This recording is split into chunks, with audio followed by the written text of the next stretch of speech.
Chapter 27. Read by Elizabeth Klett. Robert Smith. M.B. Dennis Sayers. Mina Harker's Journal. 1st November. All day long we have travelled, and at a good speed. The horses seem to know that they are being kindly treated, for they go willingly their full stage at best speed. We have now had so many changes, and find the same thing so constantly, that we are encouraged to think that the journey will be an easy one. Dr. Van Helsing is laconic. He tells the farmers that he is hurrying to Bistritz, and pays them well to make the exchange of horses. We get hot soup, or coffee, or tea, and off we go. It is a lovely country, full of beauties of all imaginable kinds, and the people are brave and strong and simple, and seem full of nice qualities. They are very, very superstitious. In the first house where we stopped, when the woman who served us saw the scar on my forehead, she crossed herself and put out 2 fingers towards me to keep off the evil eye. I believe they went to the trouble of putting an extra amount of garlic into our food, and I can't abide garlic. Ever since then I have taken care not to take off my hat or veil, and so have escaped their suspicions. We are travelling fast, and as we have no driver with us to carry tales, we go ahead of scandal. But I dare say that fear of the evil eye will follow hard behind us all the way. The Professor seems tireless. All day he would not take any rest, though he made me sleep for a long spell. At sunset time he hypnotized me, and he says I answered as usual, darkness, lapping water, and creaking wood. So our enemy is still on the river. I am afraid to think of Jonathan, but somehow I have now no fear for him or for myself. I write this whilst we wait in a farmhouse for the horses to be ready. Dr. Van Helsing is sleeping. Poor dear, he looks very tired and old and grey, but his mouth is set as firmly as a conqueror's. Even in his sleep he is intense with resolution.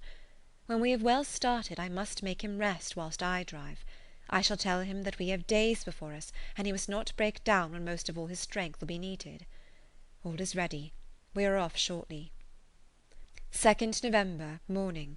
I was successful, and we took turns driving all night. Now the day is on us, bright though cold. There is a strange heaviness in the air. I say heaviness for want of a better word. I mean that it oppresses us both. It is very cold, and only our warm furs keep us comfortable. At dawn Van Helsing hypnotized me. He says I answered darkness, creaking wood, and roaring water. So the river is changing as they ascend. I do hope that my darling will not run any chance of danger more than need be, but we are in God's hands. 2nd November, night. All day long driving.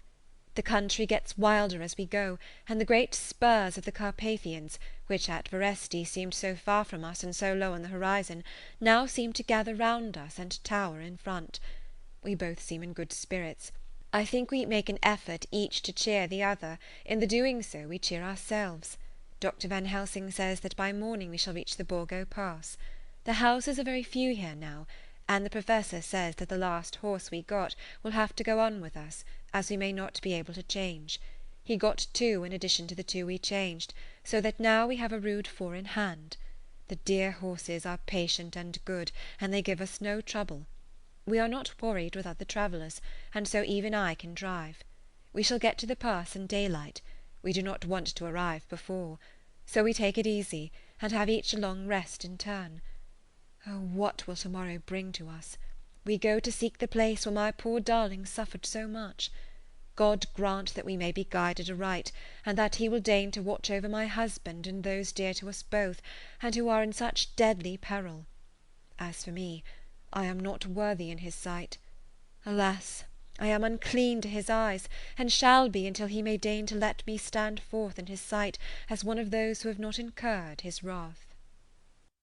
Memorandum by Abraham Van Helsing. 4 November. This to my old and true friend John Seward, M.D., of Purfleet, London. In case I may not see him, it may explain. It is morning, and I write by a fire which all the night I have kept alive, Madam Mina aiding me. It is cold, cold, so cold that the grey heavy sky is full of snow, which when it falls will settle for all winter, as the ground is hardening to receive it. It seemed to have affected Madam Mina. She has been so heavy of head all day that she was not like herself. She sleeps and sleeps and sleeps.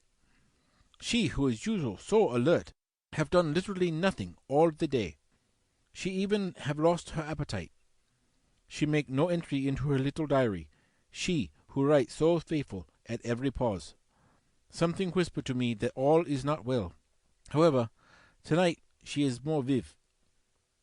Her long sleep all day may have refresh and restore her, for now she is all sweet and bright as ever. At sunset I try to hypnotize her, but alas, with no effect. The power has grown less and less with each day, and tonight it failed me altogether. Well, God's will be done, whatever it may be, and whithersoever it may lead. Now to the historical. For as Madam Mina write not in her stenography, I must, in my cumbrous old fashion, that so each day of us may not go unrecorded. We got to the Borgo Pass just after sunrise yesterday morning. When I saw the signs of the dawn, I got ready for the hypnotism. We stopped our carriage, and I got down so that there might be no disturbance. I made a couch with furs, and Madam Mina, lying down, yielded herself as usual, but more slow and more short time than ever, to the hypnotic sleep. As before came the answer, darkness and the swirling of water. When she woke, bright and radiant, and we go on our way, and soon reached the pass. At this time and place she become all on fire with zeal. Some new guiding power in her manifested, for she point to a road and say, "This is the way." "How you know it?" I ask. "Of course I know it," she answer, and with a pause add, "Have not my Jonathan travelled it, and wrote of his travel?" At first I think somewhat strange, but soon I see that there be only one such by-road. It is used but little, and very different from the coach road from the Bukovina to Bistritz, which is more wide and hard and more of use. So we came down this road. When we meet other ways, not always were we sure that they were roads at all, for they be neglect and light snow have fallen, the horses know, and they only. I give rein to them, and they go on, so patient. By and by we find all things which Jonathan have note in that wonderful diary of him. Then we go on for long, long hours and hours. At the first I tell Madam Mina to sleep. She try, and she succeed. She sleep all the time, till at the last I feel myself too suspicious grow, and attempt to wake her. But she sleep on, and I may not wake her though I try. I do not wish to try too hard, lest I harm her, for I know that she hath suffer much, and sleep at times be all in all to her.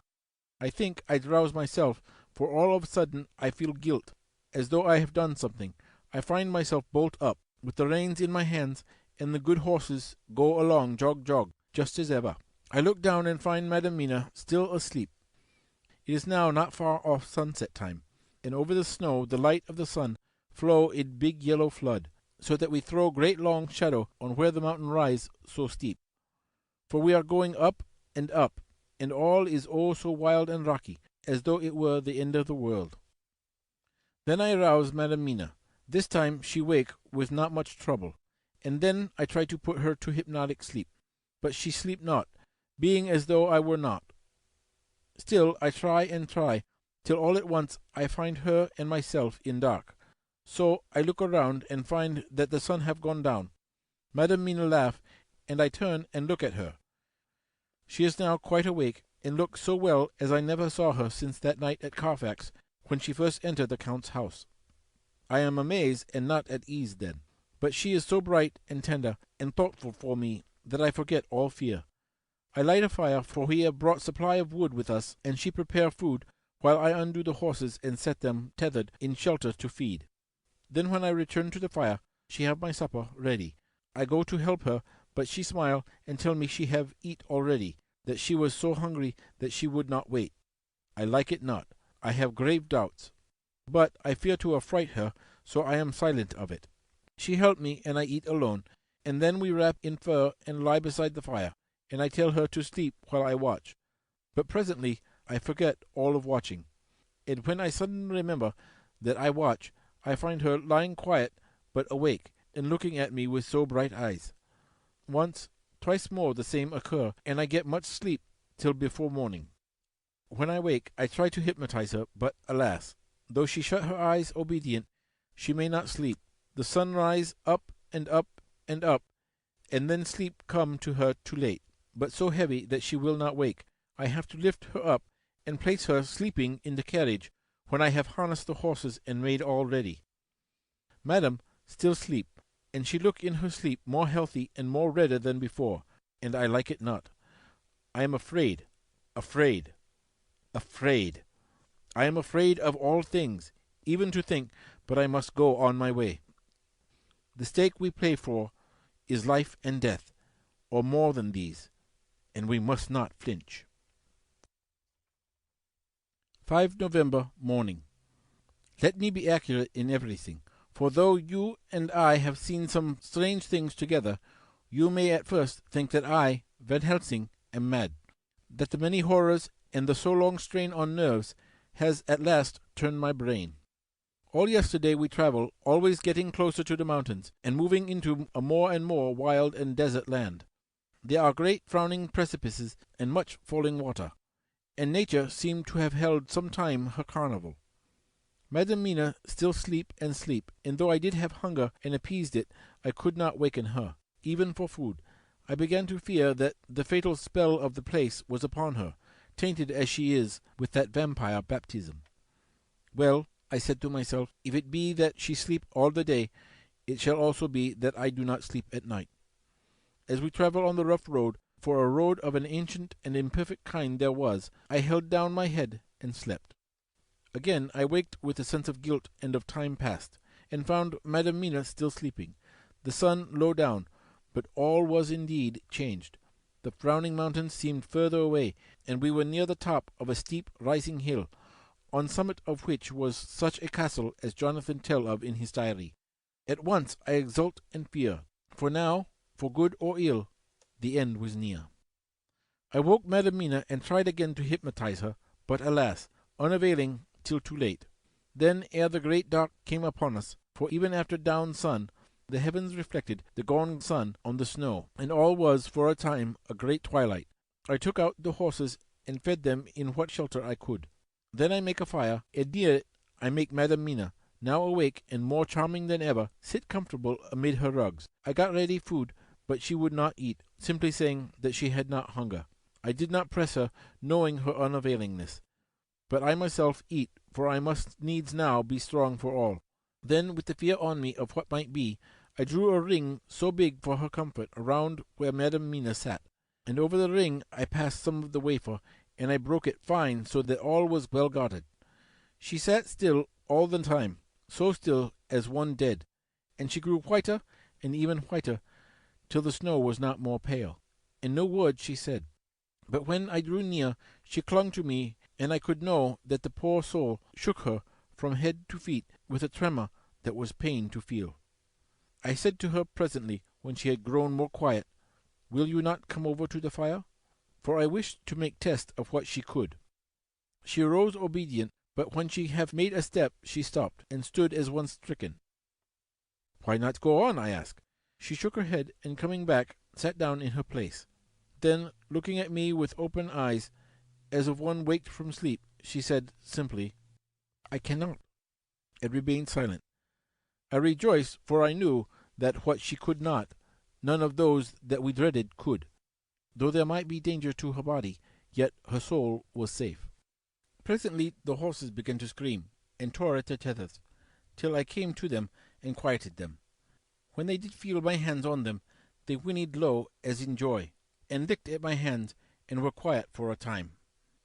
Many times, though, through the night did I come to them, till it arrived to the cold hour when all nature is at its lowest, and every time my coming was with quiet of them, and in the cold hour the fire began to die, and I was about stepping forth to replenish it, for now the snow came in flying sweeps, and with it a chill mist. Even in the dark there was a light of some kind, as there ever is over snow, and it seemed as though the snow flurries and the wreaths of mist took shape as of women with trailing garments. All was in dead, grim silence, only that the horses whinnied and cowered, as if in terror of the worst. I began to fear horrible fears, But then came to me the sense of safety in that ring wherein I stood. I began, too, to think that my imaginings were of the night and the gloom and the unrest that I have gone through, and all the terrible anxiety. It was as though my memories of all Jonathan's horrid experience were befooling me. For the snowflakes and the mist began to wheel and circle round, till I could get as though a shadowy glimpse of those women that would have kissed him. And then the horses cowered lower and lower, and moaned in terror as men do in pain. Even the madness of fright was not to them, so that they could break away. I fear for my dear Madam Mina, when these weird figures drew near and circled around. I looked at her, but she sat calm, and smiled at me. When I would have stepped to the fire to replenish it, she caught me and held me back, and whispered, like a voice that one hears in a dream, so low it was, "No, no, do not go without. Here you are safe." I turned to her, and looking into her eyes, said, "But you, it is for you that I fear." Whereat she laughed, a laugh low and unreal, and said, "Fear for me? Why fear for me? None safer in all the world from them than I am." And as I wonder at the meaning of her words, a puff of wind make the flame leap up, and I see the red scar on her forehead. Then, alas, I knew. Did I not, I would soon have learned, for the wheeling figures of mist and snow came closer, but keeping ever without the holy circle. Then they began to materialize till, if God have not taken away my reason, for I saw it through my eyes, there were before me in actual flesh the same 3 women that Jonathan saw in the room when they would have kissed his throat. I knew the swaying round forms, the bright hard eyes, the white teeth, the ruddy color, the voluptuous lips. They smiled ever at poor Madam Mina, and as their laugh came through the silence of the night, they twined their arms and pointed to her, and said in those so sweet tingling tones that Jonathan said were of the intolerable sweetness of the water glasses, "Come, sister, come to us, come." In fear I turned to my poor Madam Mina, and my heart with gladness leapt like flame. For oh, the terror in her sweet eyes, the repulsion, the horror told a story to my heart that was all of hope. God be thanked, she was not yet of them. I seized some of the firewood which was by me, and holding out some of the wafer, advanced on them towards the fire. They drew back before me, and laughed their low, horrid laugh. I fed the fire, and feared them not, for I knew that we were safe within the ring, which she could not leave no more than they could enter. The horses had ceased to moan, and lay still on the ground. The snow fell on them softly, and they grew whiter. I knew that there was for the poor beasts no more of terror. And so we remained till the red of the dawn began to fall through the snow gloom. I was desolate and afraid, and full of woe and terror, but when that beautiful sun began to climb the horizon, life was to me again. At the first coming of the dawn, the horrid figures melted in the whirling mist and snow. The wreaths of transparent gloom moved away towards the castle and were lost. Instinctively, with the dawn coming, I turned to Madam Mina, intending to hypnotize her, but she lay in a deep and sudden sleep, from which I could not wake her. I tried to hypnotize her through her sleep, but she made no response, none at all, and the day broke. I fear yet to stir. I have made my fire, and have seen the horses. They are all dead. Today I have much to do here, and I keep waiting till the sun is up high, for there may be places where I must go, where that sunlight, though snow and mist obscure it, will be to me a safety. I will strengthen me with breakfast, and then I will do my terrible work. Madam Mina still sleeps, and God be thanked, she is calm in her sleep. Jonathan Harker's Journal. 4 November, evening. The accident to the launch has been a terrible thing for us. Only for it we should have overtaken the boat long ago, and by now my dear Mina would have been free. I fear to think of her, off on the wolds near that horrid place. We have got horses, and we follow on the track. I note this whilst Godalming is getting ready. We have our arms. The Szgany must look out if they mean to fight.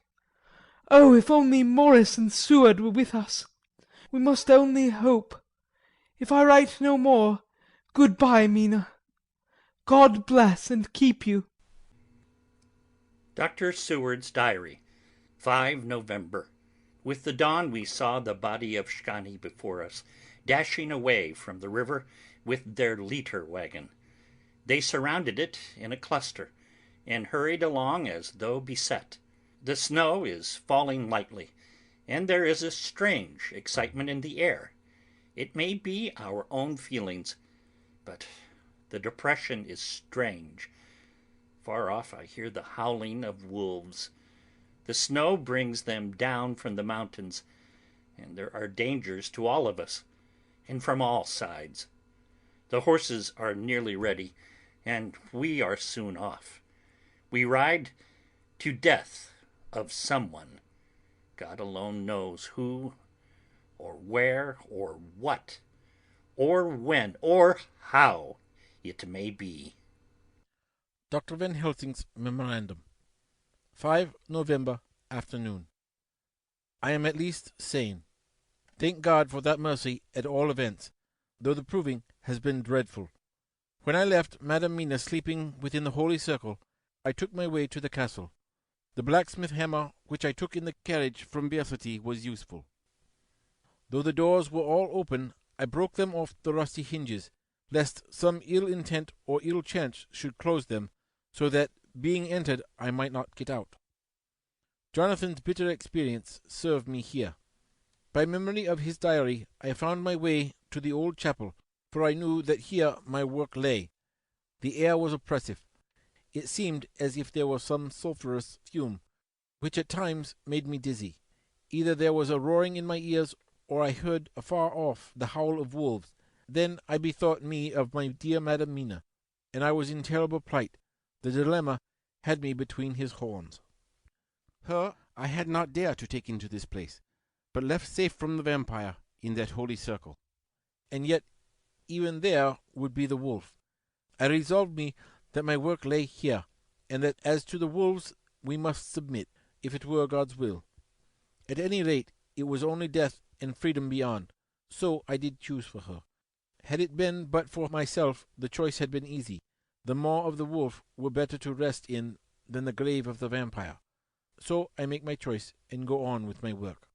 I knew that there were at least 3 graves to find, graves that are in habit. So I search, and I find one of them. She lay in her vampire sleep, so full of life and voluptuous beauty, that I shudder as though I have come to do murder. Ah, I doubt not that in old time, when such things were, many a man who set forth to do such a task as mine found at the last his heart fail him, and then his nerve. So he delay, and delay, and delay, till the mere beauty and the fascination of the wanton undead have hypnotized him, and he remain on and on till sunset come, and the vampire sleep be over. Then the beautiful eyes of the fair woman open and look love, and the voluptuous mouth present to a kiss, and the man is weak, and there remain one more victim in the vampire fold, one more to swell the grim and grisly ranks of the undead. There is some fascination, surely, when I am moved by the mere presence of such an one. Even lying as she lay in a tomb, fetid with age and heavy with dust of centuries, though there be that horrid odour, such as the layers of the Count have had. Yes, I was moved. I, Van Helsing, with all my purpose, and with my motive for hate, I was moved to a yearning for delay, which seemed to paralyze my faculties, and to clog my very soul. It may have been that the need of natural sleep and the strange oppression of the air were beginning to overcome me. Certain it was that I was lapsing into sleep, the open-eyed sleep of one who yields to a sweet fascination, when there came to the snow-stilled air a long, low wail, so full of woe and pity that it woke me like the sound of a clarion, for it was the voice of my dear Madam Mina that I heard. Then I braced myself again to my horrid task, and found, by wrenching away tomb-tops, one other of the sisters, the other dark one. I dared not pause to look on her as I had on her sister, lest once more I should begin to be in thrall. But I go on searching until presently I find in a high great tomb, as if made to one much beloved, that other fair sister which, like Jonathan, I had seen to gather herself out of the atoms of the mist. She was so fair to look on, so radiantly beautiful, so exquisitely voluptuous, that the very instinct of man in me, which calls some of my sex to love and to protect one of hers, made my head whirl with new emotion. But God be thanked, that soul wail of my dear Madam Mina had not died out of my ears, and before the spell could be wrought further upon me, I had nerved myself to my wild work. By this time I had searched all the tombs in the chapel, so far as I could tell, and as there had been only 3 of these undead phantoms around us in the night, I took it that there were no more of active undead existent. There was one great tomb, more lordly than the rest. Huge it was, and nobly proportioned. On it was but one word: Dracula. This, then, was the undead home of the king vampire, to whom so many more were due. Its emptiness spoke eloquent to make certain what I knew.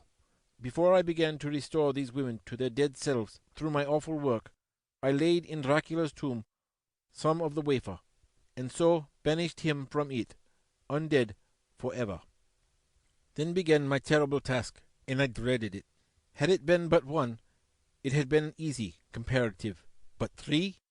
To begin twice more after I had been through a deed of horror? For it was terrible with the sweet Miss Lucy.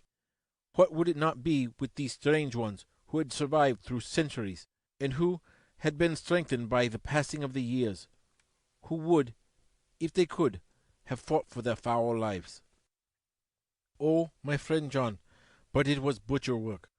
Had I not been nerved by my thoughts of other dead, and of the living over whom hung such a pall of fear, I could not have gone on. I tremble and tremble even yet, though till all was over, God be thanked, my nerve did stand. Had I not seen the repose in the first place, and the gladness that stole over it, just ere the final disillusion came, as realization that the soul had been won, I could not have gone further with my butchery. I could not have endured the horrid screeching as the stake drove home, the plunging of writhing form, the lips of bloody foam.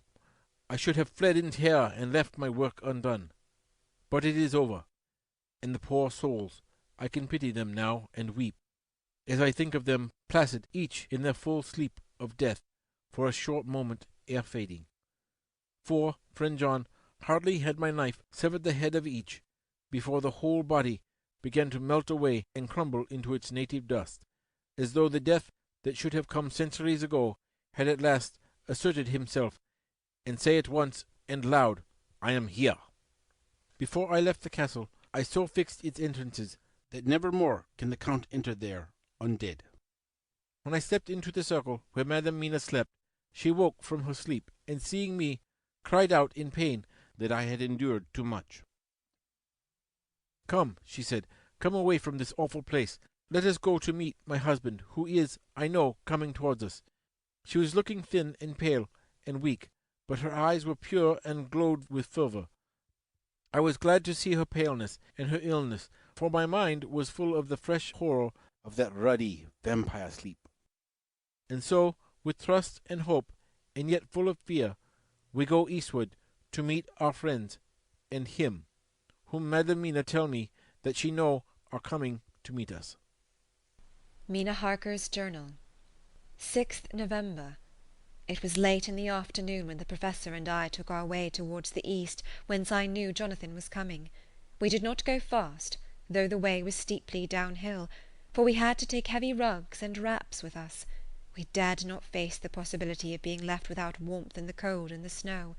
We had to take some of our provisions too, for we were in a perfect desolation, and so far as we could see through the snowfall, there was not even the sign of habitation. When we had gone about a mile, I was tired with the heavy walking, and sat down to rest. Then we looked back, and saw where the clear line of Dracula's castle cut the sky.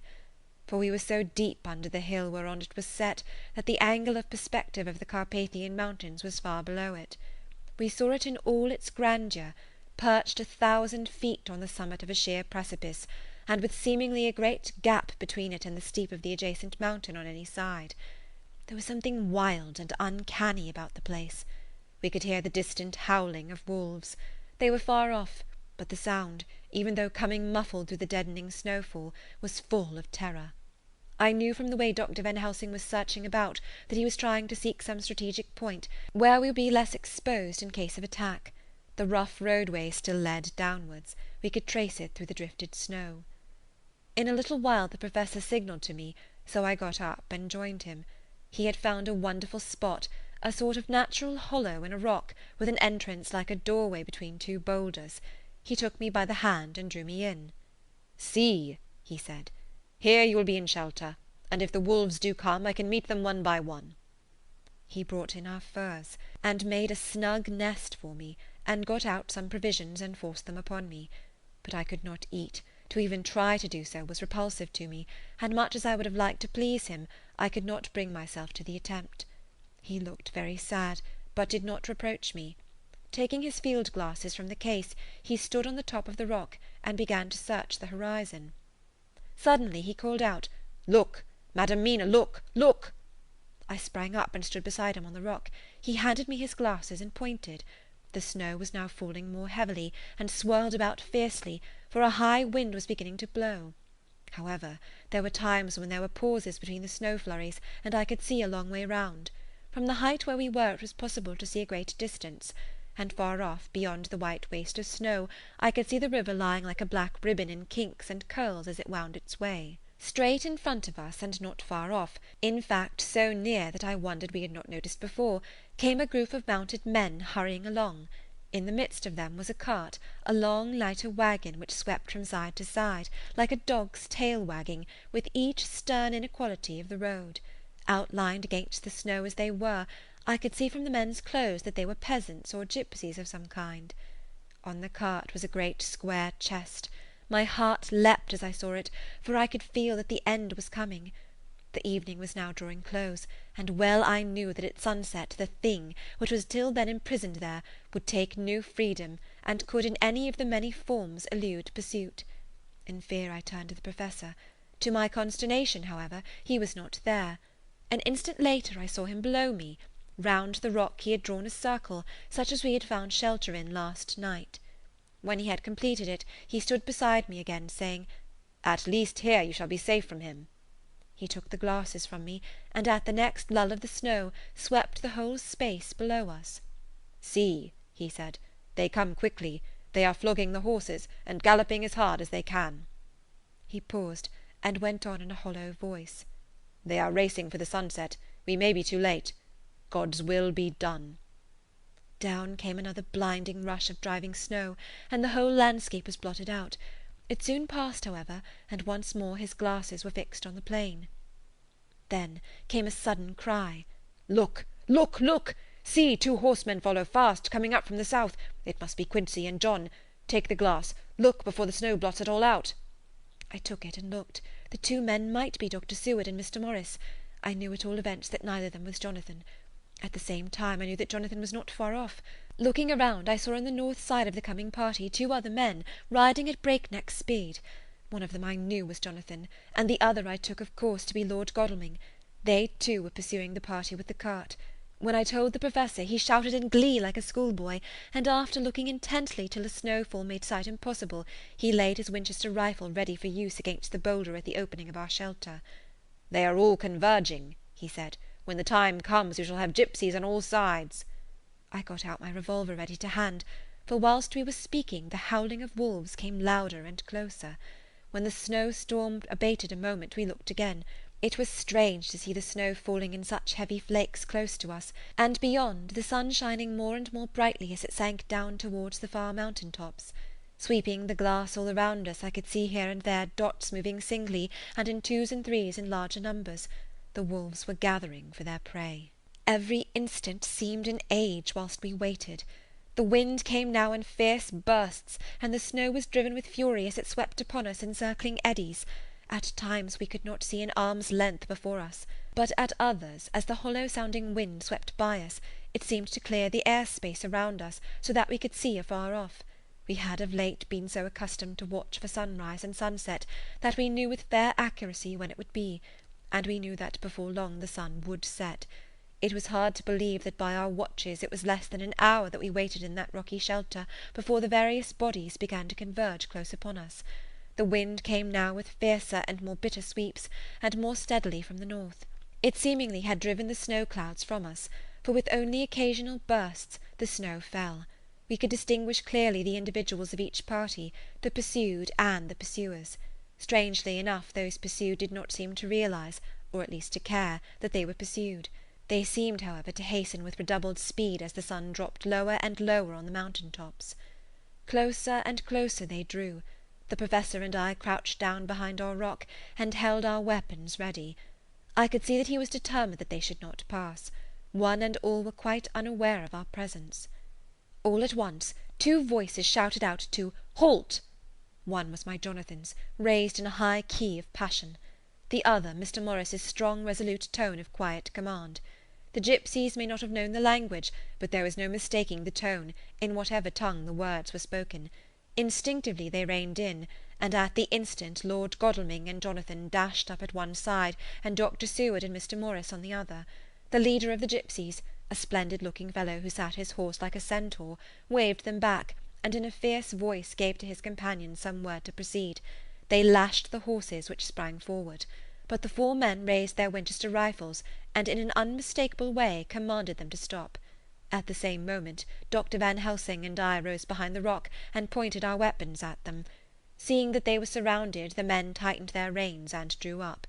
The leader turned to them and gave a word at which every man of the gipsy party drew what weapon he carried, knife or pistol, and held himself in readiness to attack.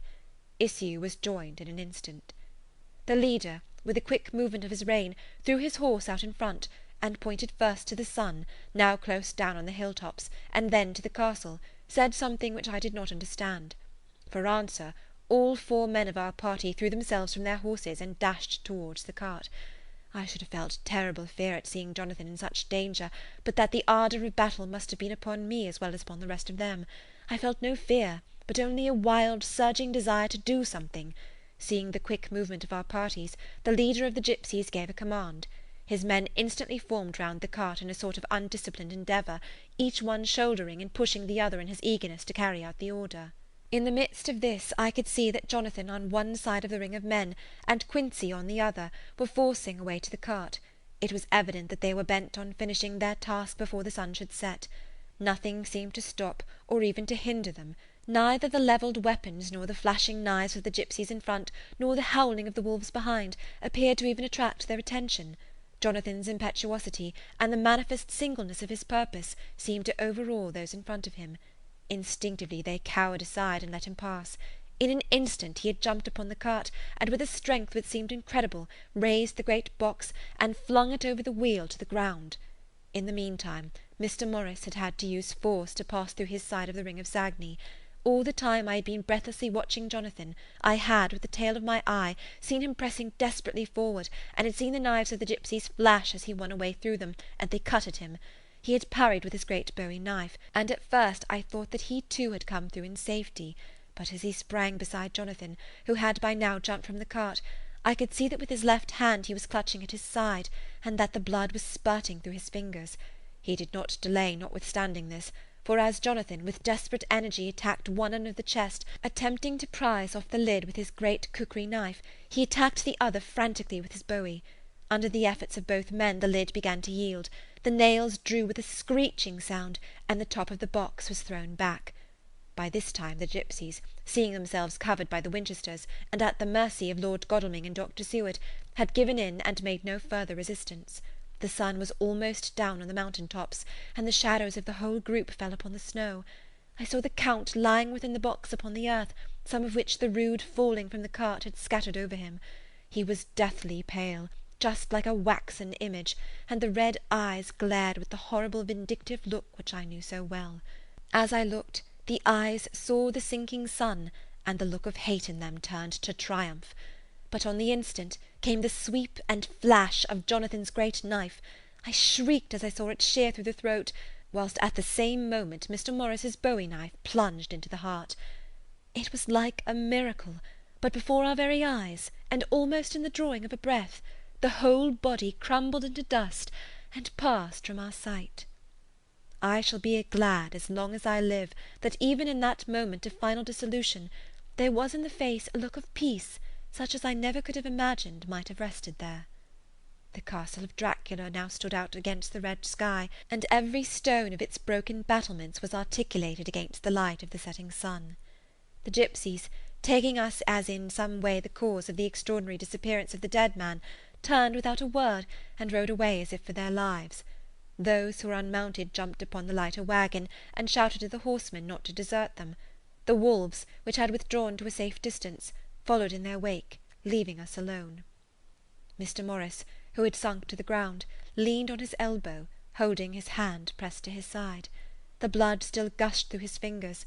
I flew to him, for the holy circle did not now keep me back, so did the two doctors. Jonathan knelt behind him, and the wounded man laid back his head on his shoulder. With a sigh he took, with a feeble effort, my hand in that of his own, which was unstained. He must have seen the anguish of my heart in his face, for he smiled at me and said, "I am only too happy to have been of service. Oh God!" he cried suddenly, struggling to a sitting posture and pointing to me, "it was worth for this to die.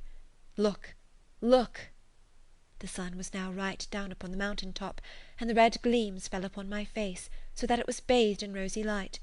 With one impulse the men sank on their knees, and a deep and earnest "Amen" broke from all as their eyes followed the pointing of his finger.